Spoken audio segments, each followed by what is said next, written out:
Hello everyone, welcome back to my channel Suji foods and vlogs. Video start చేసే కన్నా ముందు మన ఛానల్ని ఎవరైనా కొత్తగా చూస్తున్నట్లయితే సబ్స్క్రైబ్ చేసుకొని పక్కనే ఉన్న బెల్ ఐకాన్ అయితే క్లిక్ చేయండి. సో ఫర్దర్ నేను పెట్టే వీడియోస్కి అయితే మీకు నోటిఫికేషన్స్ వస్తుంది, మిస్ కాకుండా చూడొచ్చండి. ఈరోజు మన ఛానల్లో నేను ఒక మంచి ఫ్రై రెసిపీ అయితే మీకు చూపించబోతున్నానండి. అదేంటంటే దొండకాయ కొబ్బరి కారం అన్నమాట. ఎప్పుడు రెగ్యులర్గా చేసుకునే దొండకాయ రెసిపీస్ కాకుండా ఇలా ఒకసారి కొబ్బరి కారం అయితే ట్రై చేయండి. టేస్ట్ అయితే చాలా బాగుంటుందండి. డిఫరెంట్ టేస్ట్ చాలా బాగుంటుంది. చాలా సింపుల్ ప్రాసెస్, బట్ టేస్ట్ అయితే మాత్రం చాలా చాలా బాగుంటుందండి. దొండకాయ నచ్చని వాళ్ళు కూడా అంత ఇష్టంగా తినేలా ఉంటుందండి టేస్ట్ అయితే. మరి ఇంకా లేట్ చేయకుండా ప్రాసెస్ స్టార్ట్ చేసేద్దాం. చూడండి, ముందుగా స్టవ్ మీద ఇలా ఒక ప్యాన్ పెట్టుకొని ఇందులో మనము ఒక 2 టేబుల్ స్పూన్స్ దాకా పచ్చిశనగపప్పునైతే తీసుకోవాలండి. మనము ఈ ఫ్రై రెసిపీ కోసం అయితే ఒక పౌడర్ ప్రిపేర్ చేసుకోవాలండి. వాటి కోసమే ఇలా ఒక 2 టేబుల్ స్పూన్స్ దాకా పచ్చిశనగపప్పు తీసుకొని బాగా రోస్ట్ చేసుకోవాలి. ఇక్కడ నేను అన్ని డ్రై రోస్టే చేసుకుంటున్నానండి. కొంతమంది ఆయిల్లో కూడా ఫ్రై చేసుకుంటారు, బట్ డ్రై రోస్టే కూడా సరిపోతుందండి. ఇవి కొంచెం ఫ్రై అయిన తర్వాత ఇందులో 1 టేబుల్ స్పూన్ దాకా ధనియాలు కూడా యాడ్ చేసుకొని బాగా ఫ్రై చేసుకోవాలండి. ఇవన్నీ లో టు మీడియం ఫ్లేమ్లో పెట్టి ఫ్రై చేసుకోండి.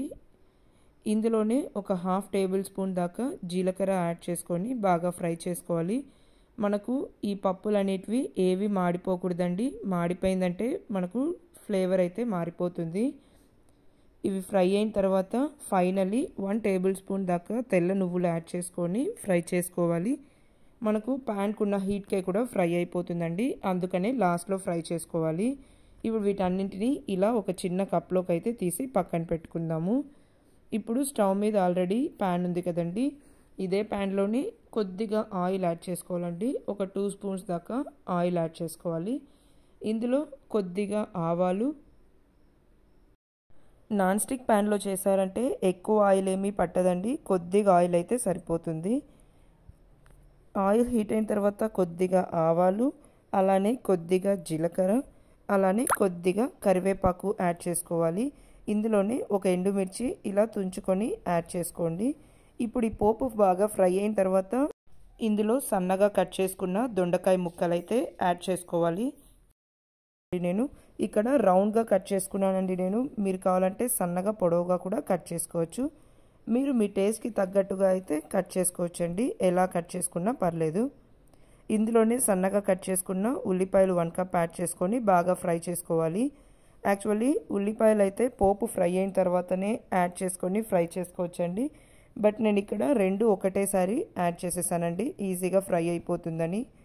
ఇలా చేసుకోవటం వల్ల టైం సేవ్ అవుతుంది, అలానే ఫ్రై కూడా అయిపోతుందండి.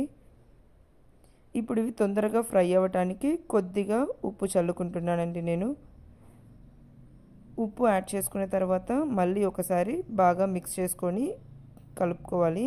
మనం మీడియం ఫ్లేమ్లో పెట్టి ఫ్రై చేసామంటే చాలా ఈజీగా ఫ్రై అయిపోతుందండి. ఇలా కలుపుతూ ఫ్రై చేశారంటే చూసారా, కొద్దిగా కలర్ చేంజ్ అయింది కదా, ఇంకొంచెం ఫ్రై అయితే సరిపోతుందండి. ఇప్పుడు ఇవి ఫ్రై అయ్యేలోపు మనం ముందుగా ఫ్రై చేసి పెట్టుకున్న పప్పులన్నింటినీ ఇలా ఒక చిన్న మిక్సీ జార్లోకి అయితే యాడ్ చేసుకోవాలండి. ఇందులోనే ఒక 1/2 కప్ దాకా నేను పచ్చి కొబ్బరి అయితే తీసుకుంటున్నాను. ఇందులో పచ్చి కొబ్బరి ఫ్లేవరే బాగుంటుందండి. మీరు నచ్చదు అనుకుంటే ఎండు కొబ్బరి కూడా యాడ్ చేసుకోవచ్చు. మీ రుచికి సరిపడిన కారం కూడా యాడ్ చేసుకోండి. అలానే ఫ్లేవర్ కోసం ఒక 4 నుంచి 5 వెల్లుల్లి యాడ్ చేసుకొని మిక్సీ పట్టుకోవాలి. ఇప్పుడు మళ్ళీ మనం ముందుగా ఫ్రై చేసుకుంటున్న దొండకాయ ముక్కలకైతే ఒక 1/2 టీ స్పూన్ పసుపు యాడ్ చేసుకొని బాగా మిక్స్ చేసుకోవాలి. ఈ పౌడర్ అప్పటికప్పుడు ఇలా ఫ్రెష్గా ఫ్రై చేసి పొడి చేసుకున్నామంటే ఫ్లేవర్ అయితే చాలా బాగుంటుందండి. మీకు ఇంకా టైం లేదు అనుకుంటే ముందుగా కూడా ప్రిపేర్ చేసుకొని పెట్టుకోవచ్చు ముందు రోజే. ఇలా ఇవి ఫ్రై అయిన తర్వాత మనం ముందుగా మిక్సీ పట్టుకున్న పొడి మొత్తాన్ని కూడా యాడ్ చేసేసుకొని బాగా మిక్స్ చేసుకోవాలి. ఇక్కడ నేనైతే మొత్తం పొడి యాడ్ చేసేసానండి. మీరు కావాలంటే కొద్దిగా యాడ్ చేసుకొని కారం సరిపోకపోతే అడ్జస్ట్ చేసుకోవచ్చు, మళ్ళీ కొద్దిగా యాడ్ చేసుకోవచ్చండి. మీరు ధనియాలు లేకుంటే ఈ స్టేజ్లో ధనియాల పొడి కూడా యాడ్ చేసుకోవచ్చు, ఫ్లేవర్ అయితే బాగుంటుంది. ఇప్పుడు ఈ పొడి యాడ్ చేసిన తర్వాత మనకు పచ్చివాసన పోయే వరకు బాగా ఫ్రై చేసుకోవాలండి. మనకు ఈ పొడి అయితే కింద ఇలా రోస్ట్గా అవుతుంది. ఇందులో మనము పచ్చి కొబ్బరి అలానే వెల్లుల్లి యాడ్ చేసాం కదండి, అవన్నీ పచ్చివాసన పోయే వరకు ఫ్రై చేసుకోవాలి. అప్పుడే మనకు టేస్ట్ అయితే బాగుంటుందండి. బట్ తొందరగానే ఫ్రై అయిపోతుంది.